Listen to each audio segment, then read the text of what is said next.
Okay. Good afternoon, ladies and gentlemen. Thank you for being here. Before I take your questions, I just want to note the President has a cabinet meeting at 1 o'clock, so we're going to need to move through this quickly. I will try to be precise and concise in my answers and move around as quickly as I can, and for that reason I have no topper. Associated Press. Thank you. Now that the sequester cuts have begun to take effect, I'm wondering what we should be expecting from the White House. Are officials going to be trying to point out negative impacts of the sequester? Is there any effort that's going to be underway to try to build some type of public reaction to pressure Washington to avert these cuts? We've made clear that the imposition of the sequester will have serious consequences for middle-class Americans across the country.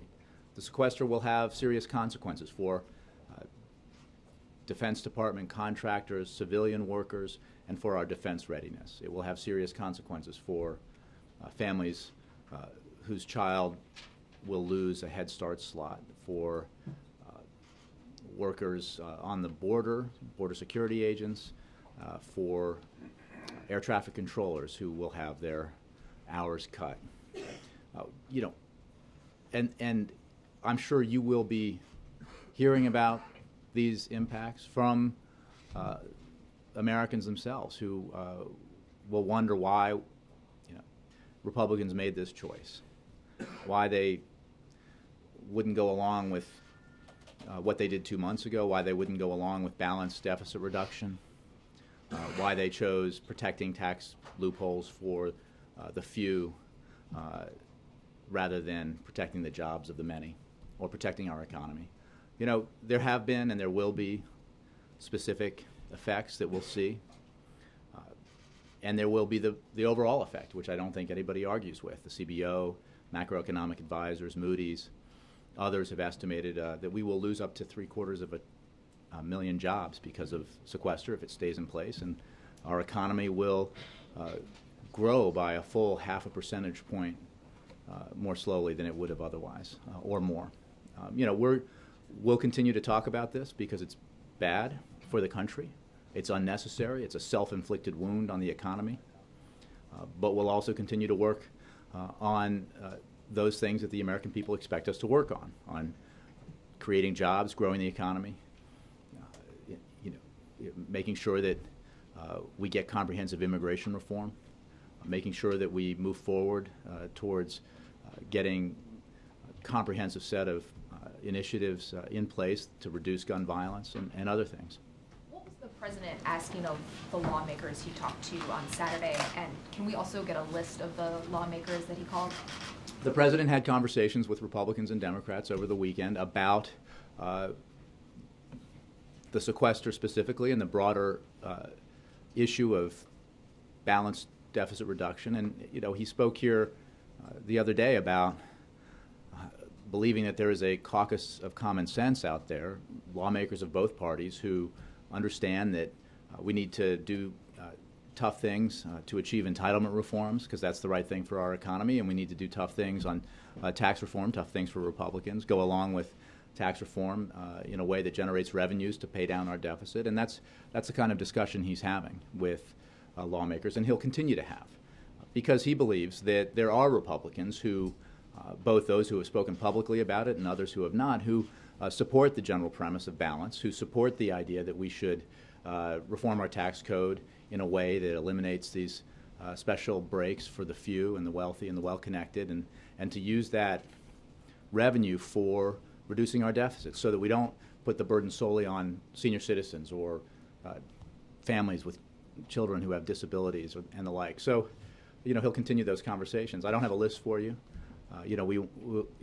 We're trying to be clear that the president's having these conversations. It's not necessarily helpful for individual senators to have those conversations specifically read out.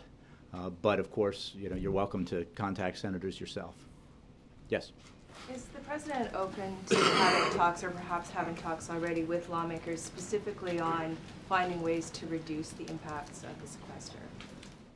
I think we've been very clear about the way the law is written and the fact that flexibility does not help the overall problem because, as the chairman of the Fed has said and many others have said, $85 billion withdrawn from our defense and non-defense discretionary budgets will have a negative impact. That's what the CBO has said. That's what outside economists have said.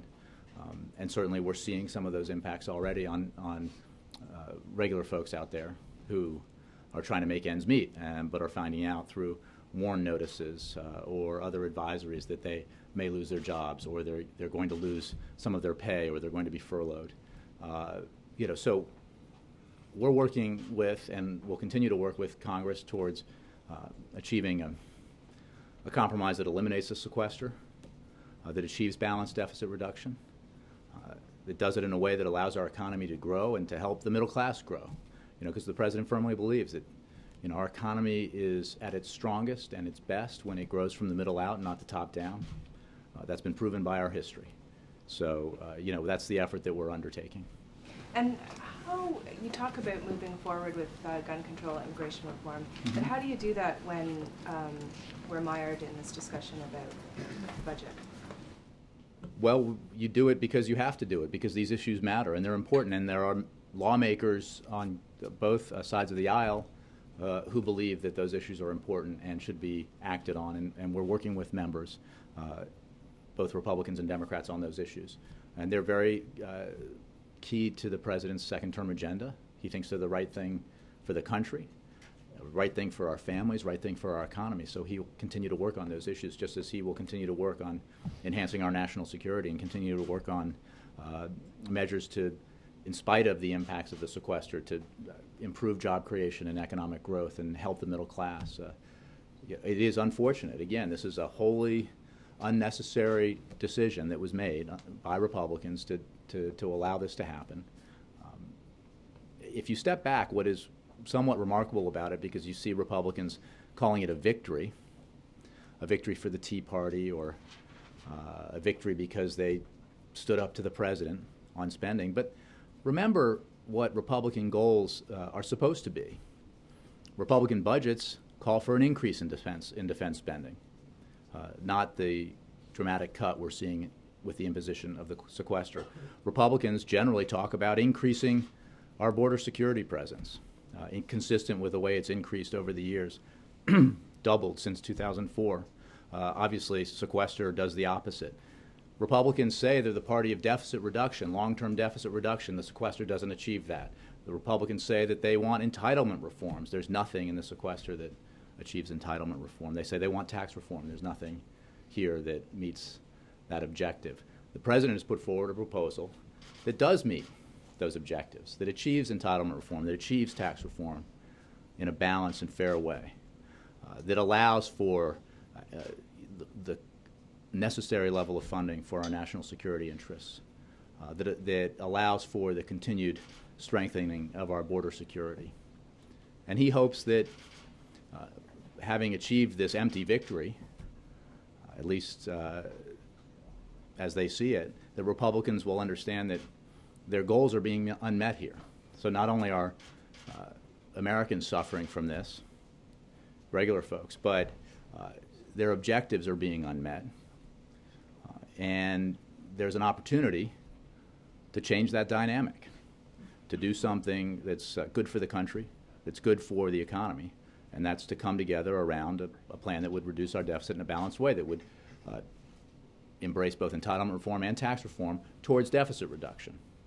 One of the things that's striking to me when you talk about the differences between the two parties is we're only asking that the Republicans do what the Speaker said he wanted to do just 2 months ago.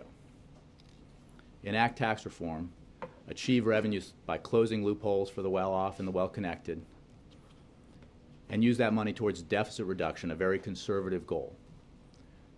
The President has put forward entitlement reforms, some tough entitlement reforms that achieve savings, and he, as part of a balanced approach, would commit to doing those, as his plan calls for, if Republicans would commit to what they said they wanted to do just a few months ago, which is tax reform in the name of deficit reduction. It is the conservative thing to do, to use that money to reduce the deficit, not to funnel it into tax cuts for wealthy folks. That seems counterproductive, to say the least. So the President hopes the Common Sense Caucus expands in support of those ideas. Jim.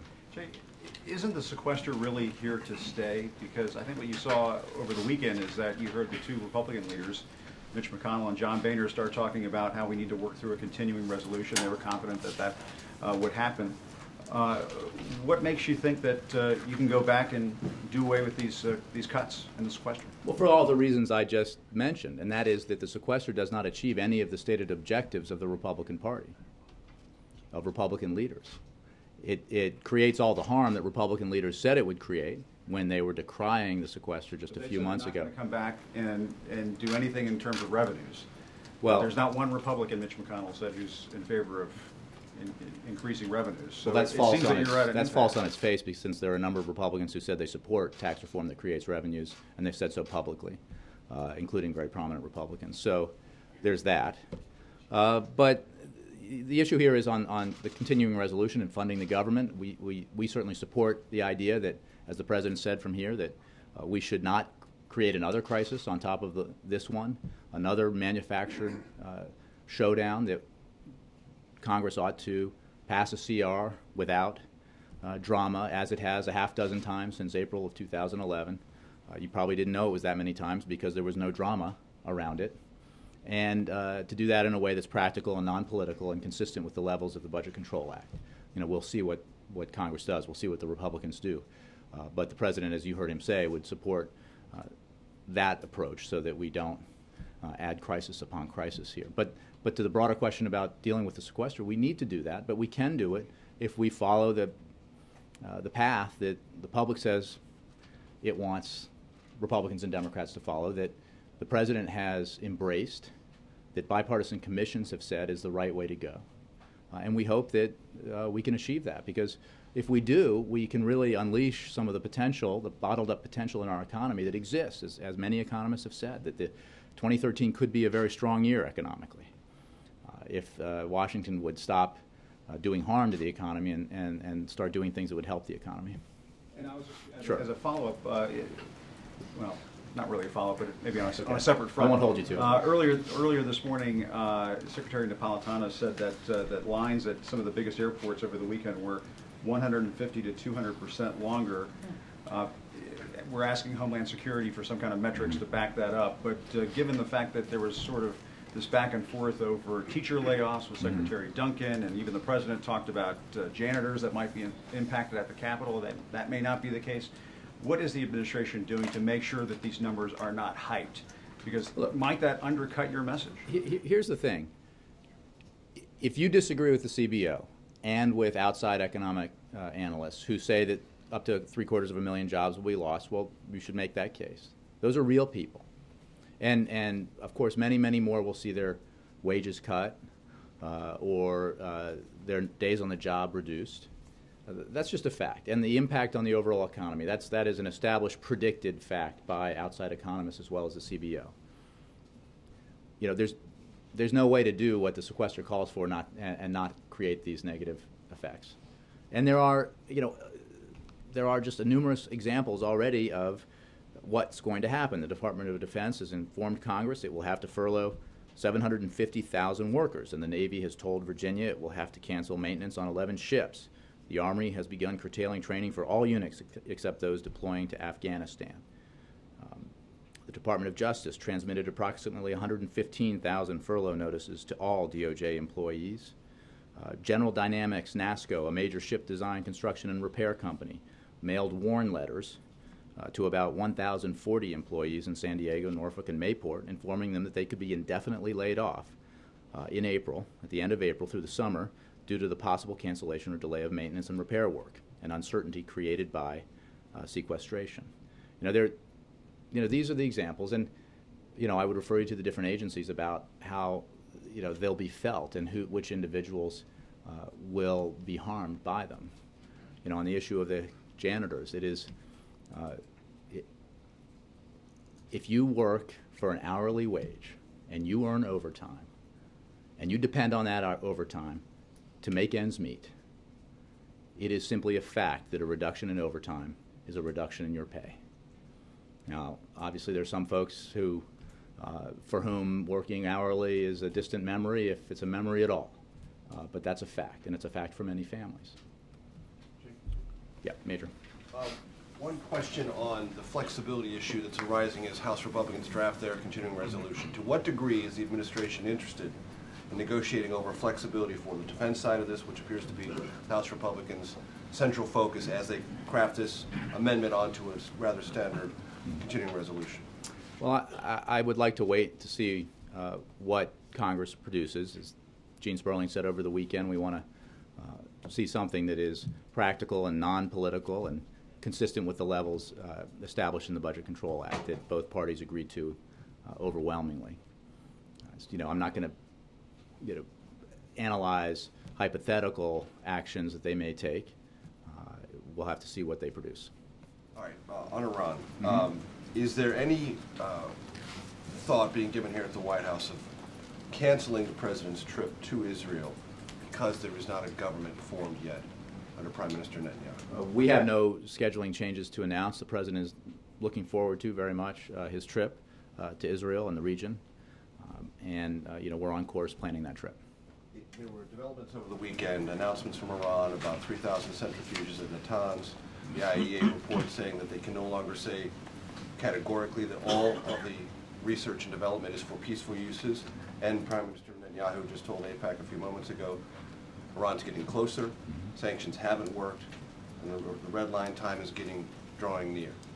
I'd like to get your evaluation of all those developments on this front over the weekend. There's no question, as we've said many times, that the window of opportunity for Iran will not remain open indefinitely. There is opportunity here for Tehran to give up its nuclear weapons ambitions, to comply with UN Security Council resolutions, to get right with the international community and thereby rejoin the international community and end its isolation from the world because of its behavior. But that period of opportunity, as the President has said, and as others have said, that will not last forever. And our policy is founded upon the goal that Iran will not acquire a nuclear weapon. And the President is very serious about that. Would you characterize Iran's reaction to the softened negotiating offer that the P5+1 just made? They rebuffed it entirely. This is Prime Minister Netanyahu's point. Even when there is an effort to delay or soften the conditions set before, Iran responds with nothing. And his point is, technologically, they're getting closer. I know this is a sort of catchphrase, window's not going to remain open indefinitely, but the point seems to be, is it closing? And are we getting to a point where this issue has to be resolved one way or the other, either through military means or some other means? Well, we take no option off the table, including the military option. That's a point the President has made repeatedly. A. B. There's no question that the window, the door, the period of opportunity here will not last forever, and that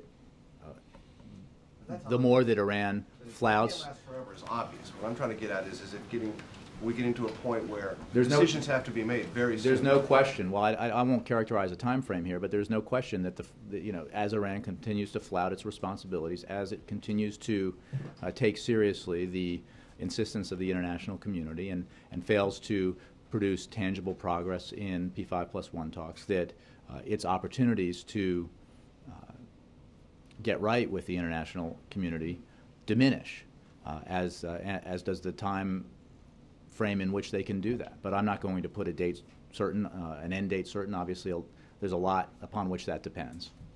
Okay. One of the President's top nominees, John Brennan, for the CIA, faces a committee vote tomorrow, I believe. As you know, there have been lawmakers pushing for copies of these memos that show the legal underpinnings for the use of drone strikes. Is the administration willing to share those memos with lawmakers?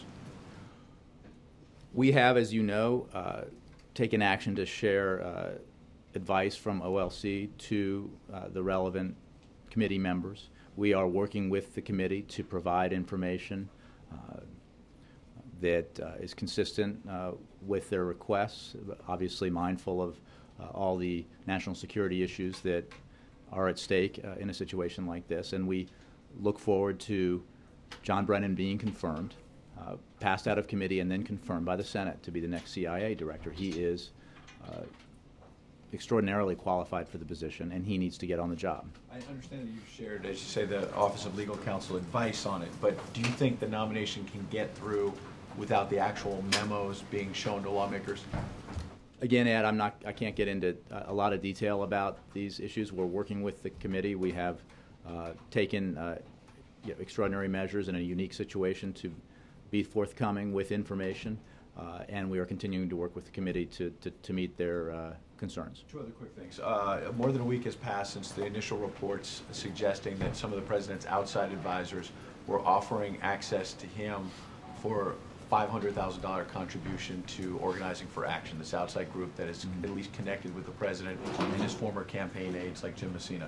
My question is, groups like Common Cause, which are usually not very friendly to the president's opposition, shall we say, has said that this group should be shut down altogether. Can you give us any idea whether the president thinks that's a good idea? Is he concerned about the perception out there?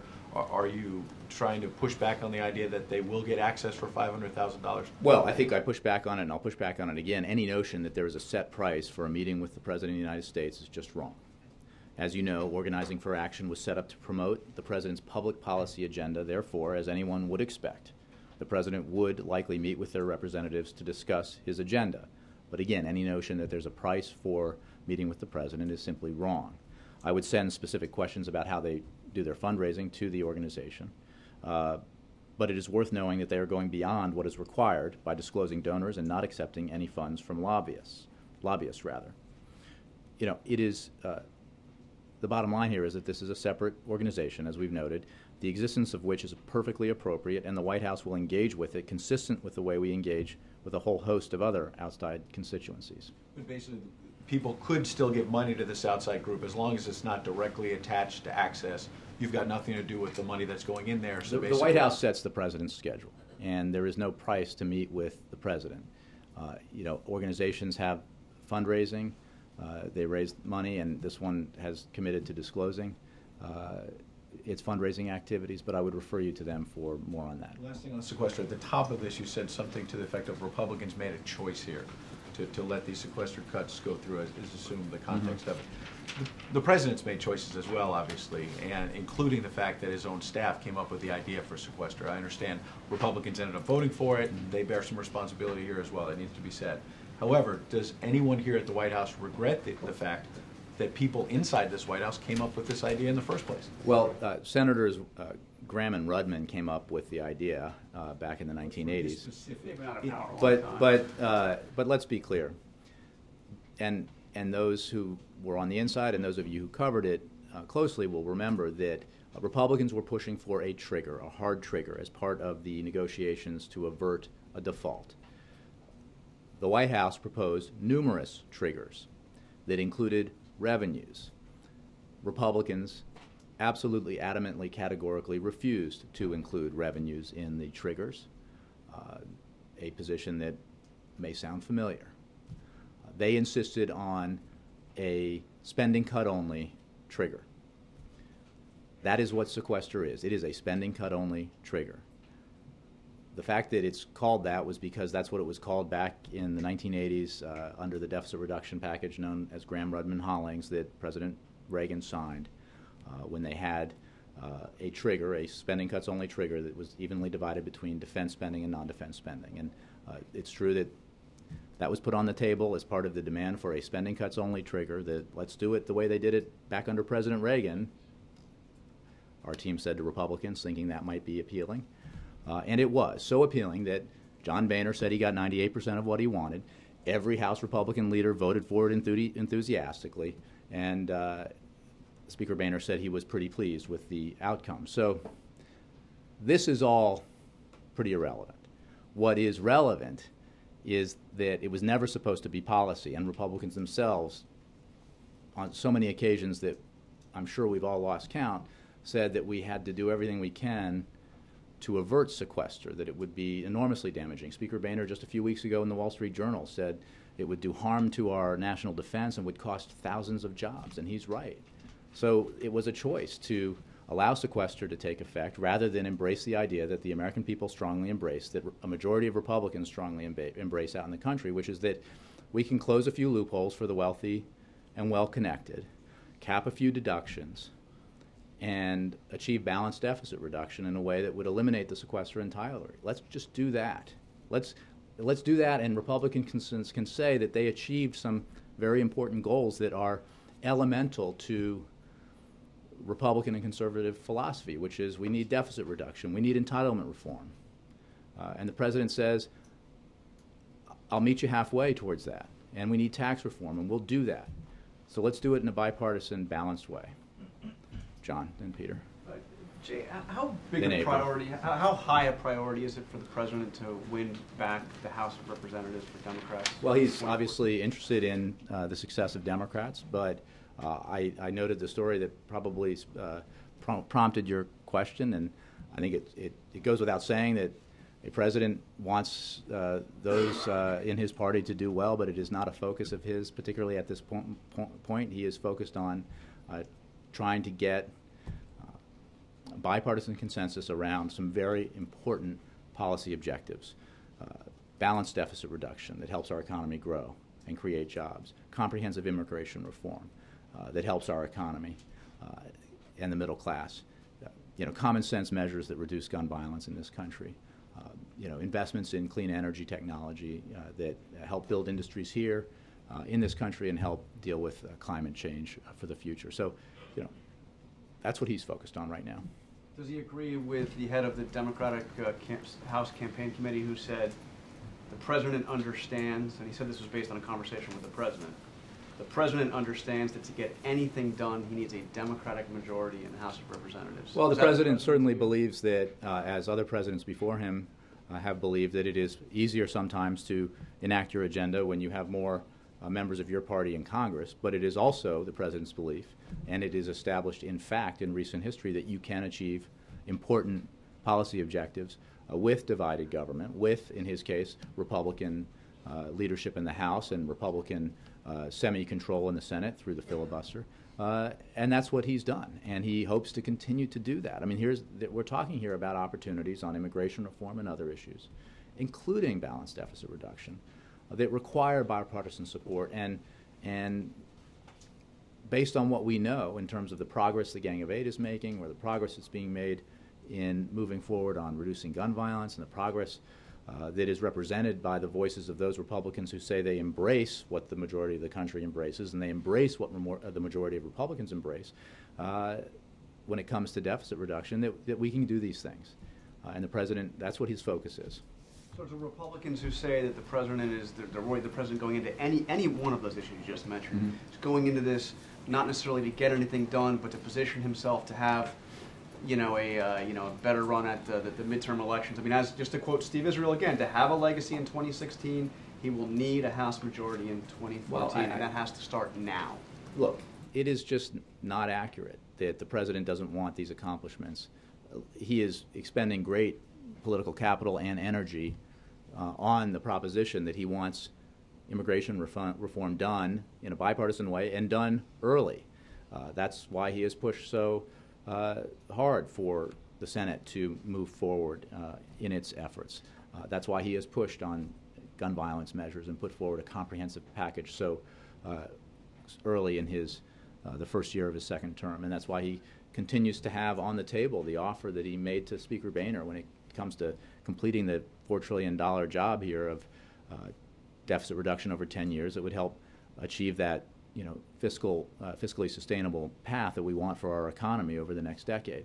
These are things he believes we can do very soon if bipartisanship and a spirit of compromise on behalf of the American people is realized on Capitol Hill. So on that offer, I mean, you're absolutely right that some prominent Republicans have come out in recent days and said that they could live with a plan that increased tax revenue, but not to replace the sequester, but as part of a, kind of a renewed effort at the grand bargain. So are we going to see an effort? But that would eliminate the sequester, which the whole idea behind it would be bigger than just eliminate. You're exactly Sure. right, but it would be bigger. So will there be an effort to jumpstart a grand bargain type series of talks with the Republicans in the coming weeks or months to achieve I just hesitate that? to place labels on things. I would simply say that the president is interested in moving forward on deficit reduction that pairs the twin objectives of entitlement reform and tax reform in the way that his proposal does, in the way that is consistent with Simpson-Bowles and Domenici-Rivlin and others who have put forward ideas and proposals in a bipartisan way, and that presents an opportunity for both Republicans and Democrats to achieve some important objectives, objectives that are important to their parties as well as to the country, and to move forward. So that's what the weekend calls were about, the grand bargain, not... Well, the weekend calls were about trying to find common ground on a way to deal with the Right. sequester and balanced deficit reduction. They're, Big deal. but they're linked. First of all, the big deal has been partly accomplished. So, you know, when the grand bargain negotiations began with Speaker Boehner, the goal was $4 trillion. Now we're $2.5 trillion along that road. So, you know, it may be the petite bargain, I guess, if you know, go all French. The I think that entirely to you, Joe. but seriously, $1.5 trillion in deficit reduction. The president's proposal would achieve a trillion point eight in further deficit reduction in a balanced way. Simpson want 2.4 now at this point. They've moved the goalposts a little bit. There's no question that more work going forward will need to be done as we deal with our fiscal challenges, but the $4 trillion in deficit reduction set as a goal by Speaker Boehner and President Obama and by many economists on the inside and outside of government can be achieved, and then some, if Republicans would embrace the president's compromise proposal that would, you know, do some tough things on entitlements as well as spending and on tax reform. So Understand the difference. He's trying to create a Republican groundswell for grand bargain talks. he's just trying to find some common ground and around the basic common sense notion that we can do this in a balanced way, because he knows that there's a significant amount of support for that approach around the country. April. Oh, sorry, Peter. Then April. April, that was kind of you. Thank you. I'm curious, since our time Stand with you, up, April. Since our time with you is limited right now, if the president had any reaction or had a chance to watch some of the conversations with Dennis Rodman, who just returned from North Korea, and if the president believes that this in some way undermines the government's efforts in trying to deal with that country. Peter, the United States has direct channels of communications with the DPRK, and instead of spending money on celebrity sporting events to entertain the elites of that country, the North Korean regime should focus on the well-being of its own people who have been starved, imprisoned, and denied their human rights. We have urged the North Korean leadership to heed President Obama's call to choose the path of peace and come into compliance with its international obligations. North Korea's actions, however, directly violate United Nations Security Council resolutions and threaten international peace and security. Dennis Rodman carried the message from Kim Jong-un. He said to call. So, does the president have any intention? Again, what did he make of have Dennis Rodman being the ambassador to North Korea? You know, I don't have a readout specific to the president to give to you. I think that what I just said makes clear that North Korea ought to be focusing on its own citizens and opportunities to improve their lives. And the United States has channels of communications directly with the DPRK, and those are the channels we choose to employ. April. Jay, I want to go back to sequestration and then to something with Mitt Romney. You say sequestration will have serious consequences. With that, what is the estimated number of Americans who will fall out of the middle class status because of sequestration? Well, I don't have that breakdown. You may look at what some of the analysis that has been done by outside economic organizations like Moody's and macroeconomic advisors, but I'm not sure if they break it down that way. Certainly, if 750,000 Americans lose their jobs, that could have an effect on the size of the middle class. And that would be highly counterproductive to the stated objectives of both parties in Washington. Shaving half a percentage point off of our GDP growth would be hugely harmful and would have ripple effects. You know, there are jobs that we will know are specifically affected by the sequester in our defense industries and in other areas that are directly linked to federal funding. But then there will be the jobs that are lost or not created because the sequester goes into effect. Around businesses that close, small businesses that close or cut back, support services around them, whether they're restaurants or barbershops and the like that are affected, and don't hire a new worker because there are fewer people patronizing their businesses. You know, and that's the shame of all of this, is that there will be so many regular Americans who will be negatively affected by this wholly unnecessary imposition of the sequester. And the next question really fast. What do you say about Mitt Romney's revelation that was televised last night that he did not win the state of Ohio because he failed to attract the black and Hispanic vote with his 47% comment? You know, I actually confess that I didn't see that. I would simply say that Mitt Romney didn't win Ohio. Donovan? Just a quick, on George Will said, "I will do many things for my country and my profession. I will not take seriously Mr. Carney." You know, it's funny. I did see that. It's funny you raised that. I love the structure of the sentence. It's very George Willian. But I have a lot of respect for George Will. I've been on the panel on This Week with him many times in my previous life. I think he's a very smart guy. And despite the fact that a few days before the election, I think he predicted a Romney landslide very confidently on television, 321 to 217 over the president, built on a victory in Minnesota, which the president ended up winning by more than 7%. I will continue to take George Will seriously. Thanks, Jim. Thanks a lot.